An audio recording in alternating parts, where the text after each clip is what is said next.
Chapter 2 in our pitching course is going to be about controlling the running game. Hi, I'm Gil Patterson for InsideBaseball.com. If you saw our other chapter about pitching mechanics, I already know now that you're throwing strikes and repeating your delivery. If by chance one of your teammates makes an error and now there's a guy on base, because I know you're not walking anyone anymore or giving up hits, we're going to show you a very important part of the fundamentals of solid baseball in pitching, controlling the running game. Everyone wants us quick to the plate. They do. It helps our catcher be able to maybe throw a guy out. With our pick moves, it helps us keep them close, which again gives our catcher a chance to hold them or throw them out at second base or third. What we're going to try to do is show you how to be quick to the plate, but still make effective pitching and not be so rushed. As far as holding the baseball when you come set, if you could do one thing, varying your times when you come set is the biggest key. If I come set and I hold for 1, 2, 3, 4, 5 count and make a pitch, on the next one I come set, hold for a 2 count, 1, 2, make a pitch. That allows or doesn't allow the base runners to get any type of timing to steal off of you. The next thing you're going to try to do along with holding the ball is being quicker to the plate. If I would ask maybe all of you, if you had to throw the ball the hardest on a line for 70 feet, I would assume most of you would take a crow hop and throw. I would like to guess that not many people would pick this leg up real high and throw. So if we can agree that on your hardest throw, if I asked you to throw the ball the hardest you could, if you would crow hop and just get in this angle, that's the position I'm going to ask you to get in when you're pitching from the stretch. So now as I come set, and on the first time I've come set, I've held for a 5 count. Now I will hold for a 2 count.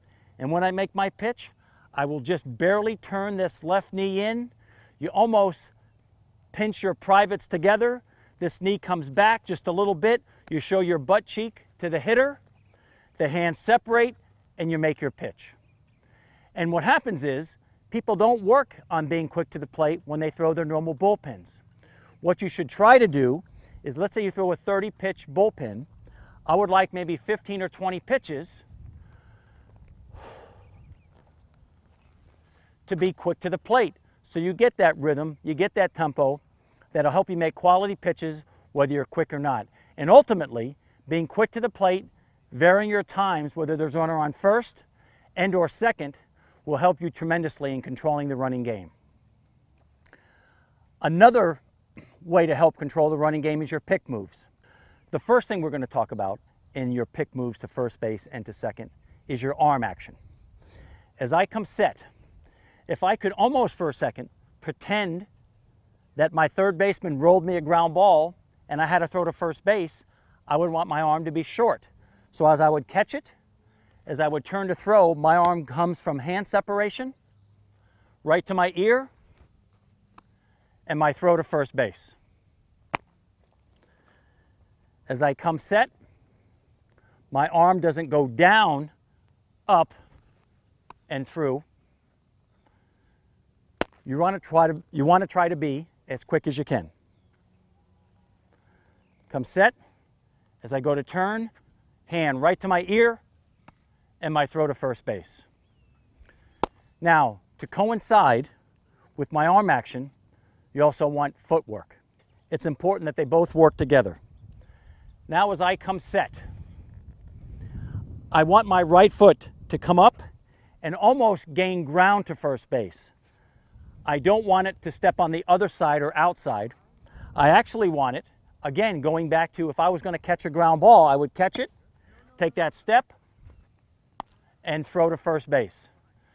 So now, as I've come set, it's just one step.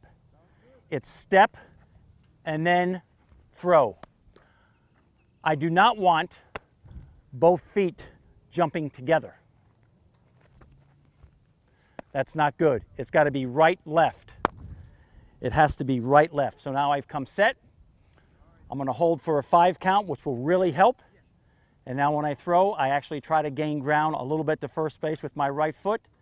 Right hand comes right to the ear, and I make my throw, accurate throw, to first base.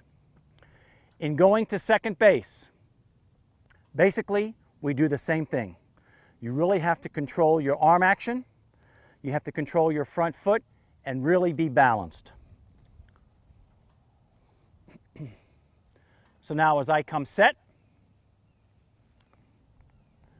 now as I throw to second, again, this right foot or the back foot turns. I step right at the base. Nothing too quick, in control. Don't spin out of control. Come set, holding for a separate or long count, including different looks. As I turn, short arm, step and throw. Controlling the running game is very important. Different times to the plate, holding the ball for a long time, trying to be at 1-3, 1-4 to the plate, having good pickoff moves with short arm throws, all keys in helping control the running game. As important as it is to control the running game, again, the biggest priority still for you is executing pitches. However, there are runners who try to take that extra base, who try to mess up your timing. As pitchers, we can have a couple other tricks up our sleeve. One, especially with a man on second base, is no looks. You can come set, not even look back, and make your pitch. Because normally, they take those extra steps after you look back. However, when you come set, you can call what we use the inside move. You can make it look like you are going to the plate and continue to bring this leg in and then throw to second base. As a matter of fact, you don't even have to throw to second base, and if by chance you had fooled the runner and he takes off, you can get him in a rundown. But as far as the execution of the inside move, this is what it looks like. As I come set again, I act as if I'm going to home plate, then I turn in,